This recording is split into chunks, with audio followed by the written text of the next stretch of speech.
नमस्कार दोस्तों, मैं अतुल तिवारी और आप सबके सामने एक बार फिर से उपस्थित हुआ हूँ।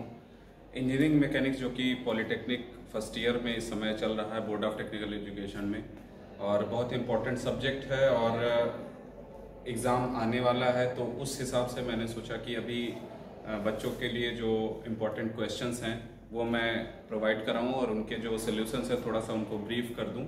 तो इसलिए मैं यहाँ पे उपस्थित हुआ हूँ। ध्यान से समझिएगा। कुछ जैसे कि इंजीनियरिंग मैकेनिक्स में इस समय जो चल रही है उसमें 5 यूनिट टोटल बताई गई हैं, जिनमें से पहली यूनिट, तीसरी यूनिट और 5वीं यूनिट बहुत ज़्यादा इंपॉर्टेंट है उन छात्रों के लिए जो सिर्फ अपने पास होने के लिए सोच रहे हैं। तो उस दृष्टि से जो है पहला, तीसरा और 5वां यूनिट उन्हें कायदे से पढ़ लेना चाहिए। पहली यूनिट में जैसे कि सबसे पहला टॉपिक मैं जो इम्पोर्टेंट के बारे में बात करता हूँ, पहला टॉपिक अगर मैं आपकी बात करूँ तो फोर्सेस क्या होते हैं और उसके कैरेक्टरिस्टिक्स और उसके इफेक्ट्स यानी कि प्रभाव और उसके लक्षण जानना बहुत जरूरी है।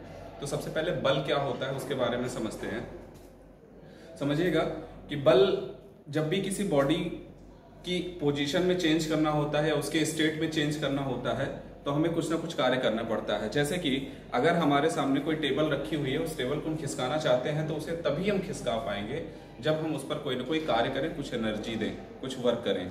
ठीक है, तो जो भी एनर्जी या वर्क या कार्य हम कर रहे हैं किसी बॉडी की स्टेट में चेंज करने के लिए, उसी को कहा जाता है फोर्स, उसी को बल कहते हैं। तो बल एक ऐसा बाह्य कारक है जो किसी पिंड की अवस्था में परिवर्तन कर देता है या करने का प्रयास करता है। तो आइए समझते हैं थोड़ा सा उसके बारे में। बल को हमेशा हम लोग किसी न किसी एरो से दिखाते हैं, आप सभी जानते होंगे एरो से दिखाते हैं, और इसका जो मात्रक होता है, एसआई मात्रक, वो होता है न्यूटन। बल का एसआई मात्रक होता है न्यूटन, और इसे हम लोग कैपिटल F या कैपिटल P से डिनोट करते हैं। ठीक है, इसका जो फॉर्मूला है आप लोग सभी बेहतर परिचित होंगे। F = m/a होता है, मास इंटू एक्सेलरेशन होता है बल का मात्रक। अब आते हैं, बात करते हैं इसके बलों के जो प्रभाव हैं या लक्षण क्या हैं। तो सबसे पहले बल के प्रभाव की बात करते हैं। तो कभी भी किसी भी बॉडी पर जब कोई फोर्स लगाया जाता है तो उसके क्या क्या प्रभाव उस बॉडी पर पड़ सकते हैं, ये हमें समझना बहुत जरूरी है। जैसे बहुत अच्छा सा एग्जांपल लेकर के समझते हैं कि कोई बॉल हमारे सामने रखी हुई है, अगर उस पर हम थोड़ा सा फोर्स लगा दें तो बॉल आगे की तरफ लुढ़कने लगती है, यानी कि बॉल जो है रेस्ट में थी, अब मोशन में आ गई। दूसरा, अगर मोशन कर रही है तो उसमें हम थोड़ा सा और बल लगा दें तो उस मोशन मोशन जो हो रहा है उसकी स्पीड बढ़ जाएगी, गति बढ़ जाएगी। 2 बातें हो गई।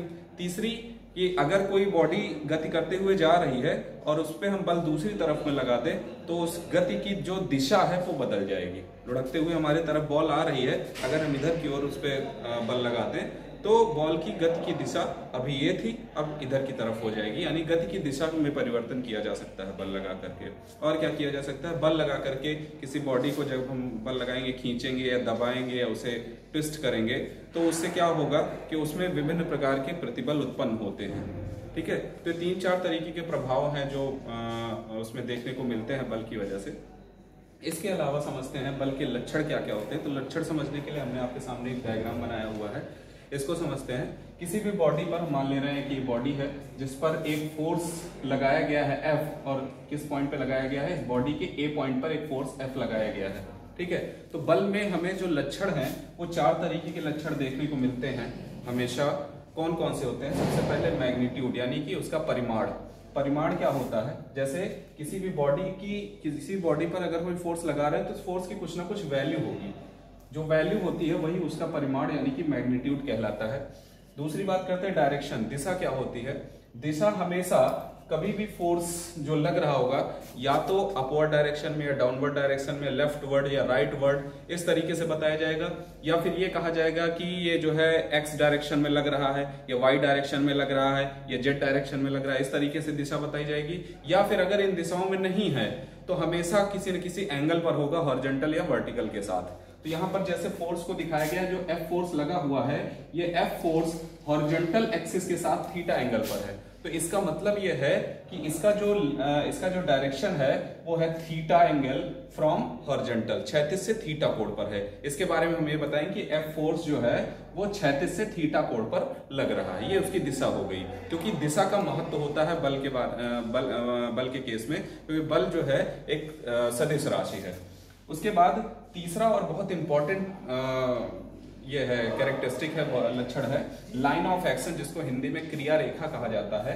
लाइन ऑफ एक्शन, कभी भी फोर्स को एरो से जो दिखाते हैं, उस एरो को अगर आप आगे या पीछे की ओर ड्रॉ करेंगे, आगे पीछे इस लाइन को बढ़ाएंगे इस एरो को, तो हमें जो सीधी रेखा मिलती है, जैसे यहां पर दिखाई गई है O डैश, ये सीधी रेखा ही कहलाती है हमारी लाइन ऑफ एक्शन। और ये लाइन ऑफ एक्शन का एक्सटेंशन जो है आप इनफाइनाइट तक कर सकते हैं, यानी कहां इसकी लंबाई जो है इनफाइनाइट तक हो सकती है। इसके बाद इसीलिए यहां पर बताया गया है लाइन ऑफ एक्शन क्या है, O डैश, जो हमारे सामने देखने को मिल रही है। इसके बाद आता है पॉइंट ऑफ एक्शन, क्रिया बिंदु। कोई भी फोर्स जिस बॉडी पे लग रहा है, उस बॉडी को जिस पॉइंट पर फिजिकली टच कर रहा है, उस पॉइंट को हम कहते हैं पॉइंट ऑफ एक्शन। जैसे ये फोर्स का एरो जो है इस बॉडी को पॉइंट ए पर टच कर रहा है, तो पॉइंट ए कहलाता है इसका line of action. Thank you so much.